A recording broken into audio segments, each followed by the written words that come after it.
সিরাজগঞ্জে যমুনা নদীর পানি বেড়ে সৃষ্ট বন্যায় কৃষকদের প্রায় ৬৩ কোটি টাকার ক্ষতি হয়েছে। জমিতে রোপণ করা পাট, তিল, পটল, আউশ, আমন বীজতলা এবং বেগুন সহ অন্যান্য ফসল পানিতে তলিয়ে যাওয়ায় ক্ষতিগ্রস্ত হয়েছেন কৃষকেরা। ক্ষতিগ্রস্তদের সহায়তা করতে সরকারি উদ্যোগে তালিকা করা হয়েছে। সিরাজগঞ্জ থেকে শরীফুল ইন্নার পাঠানো রিপোর্ট।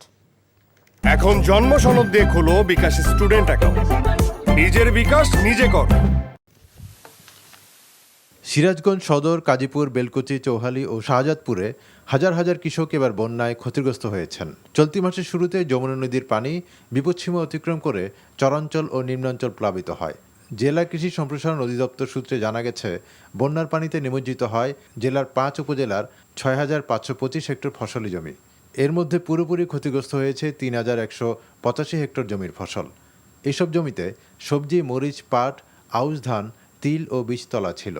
পাট গাড়ছিলাম, পাট হয়েছে ভালো, ফলন হয়েছে ভালো, কিন্তু হঠাৎ করে বর্ষার পানিতে আমার পাট সব শেষ হয়ে গেছে। সামান্য কি ক্ষেতের 2 আনা অংশ আমি কাটতে পারছি, আর পানি তলা গেল আর কাটতে পারলাম না।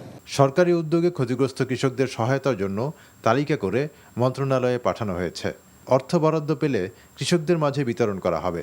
এই ক্ষতিটা পুষিয়ে নেওয়ার জন্য আমাদের বিশেষ করে যেমন বীজতলা, আমন বীজতলা যেটা নিচু জায়গায় ছিল, এটাকে পুষিয়ে নেওয়ার জন্য আমরা শুকনো বীজতলা উঁচু জমিতে, যাতে সামনে আমন মৌসুমে কোনো প্রকার কৃষকদের সমস্যা না হয়, এ ব্যাপারে আমরা কাজ করছি। ক্ষতি পুষিয়ে নিতে কৃষি অফিসের পক্ষ থেকে উদ্যোগ ও পরামর্শ দেওয়া হচ্ছে কৃষকদের।